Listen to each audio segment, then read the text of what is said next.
তিন ম্যাচ সিরিজের শেষ ম্যাচটি ছিল ক্যারিবিয়ানদের জন্য মান বাঁচানোর লড়াই।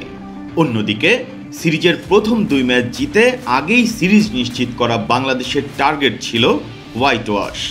শেষ ম্যাচে ৮০ রানের ব্যবধানে উইন্ডিজকে হারালো সফরকারীরা।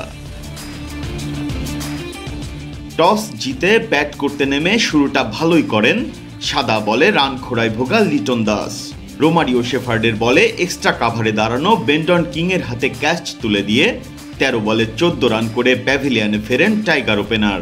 পাওয়ার প্লের ভেতরেই আরেক ওপেনার পারভেজ হোসেন ইমনের উইকেটও হারায় বাংলাদেশ। ২১ বলে ৪টি ৪ ও ২টি ছক্কায় ৩৯ রান করে আলজারি জোসেফের বলে ক্যাচ দিয়ে ফেরেন তিনি। ৯ বলে ৯ রান করে আউট হন তানজিদ হাসান তামিমও। এরপর মেহেদী হাসান মিরাজ জুটি গড়েন জাকের আলী অনিকের সঙ্গে। তাদের ৩৭ রানের জুটিটি ভাঙে দলের রান ১০০ পেরিয়ে যাওয়ার পর। ২৩ বলে ২৯ রান করে রস্টন চেজের বলে ডিপ স্কোয়ার লেগে দাঁড়ানো গ্রেভসকে ক্যাচ দেন তিনি। তখনও দেখে শুনেই খেলছিলেন জাকের আলী। মাঝে শামীম ও মাহদী হাসান রান আউট হয়ে গেলে একটু চাপে পড়ে বাংলাদেশ। তাতে দায়ী ছিল জাকেরেরও, কিন্তু পরে তিনি ঘুরিয়ে দেন ম্যাচের মোড়। ৫০ রানের জুটিতে ১২ বলে ১ ৪ ও ১ ছক্কায় ১৭ রান করে আউট হন তানজিম। এরপর শুধুই জাকের আলী অনিক শো। এর আগেও রান তোলার গতি ঠিকঠাকই ছিল তার, কিন্তু শেষ ওভারে গিয়ে ৩ ছক্কায় তুলে নেন ২৫ রান।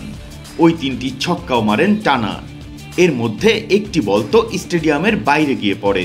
৪১ বলে ৭২ রান করে অপরাজিত থাকেন জাকের। ৯ উইকেট হারিয়ে ১৮৯ রানের বড় সংগ্রহ দাঁড় করায় বাংলাদেশ। রান তাড়াই নামা ক্যারিবীয়দের প্রথম ২ উইকেট নিতে স্রেফ ২ ওভার সময় লাগে বাংলাদেশের।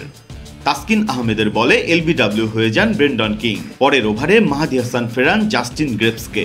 ৫ বলে ৬ রান করে স্লগ সুইপ করতে গিয়ে লং অনে ধরা পড়েন তিনি। এরপর টাইগার বোলারদের তোপে নিয়মিত বিরতিতে উইকেট হারাতে থাকায় ১০৯ রানেই গুটিয়ে যায় ক্যারিবীয়রা। ফলে ৩ ম্যাচের টি-২০ সিরিজে ওয়েস্ট ইন্ডিজের পূর্ণ শক্তির দলকে প্রথমবারের মতো হোয়াইট ওয়াশ করে টাইগাররা।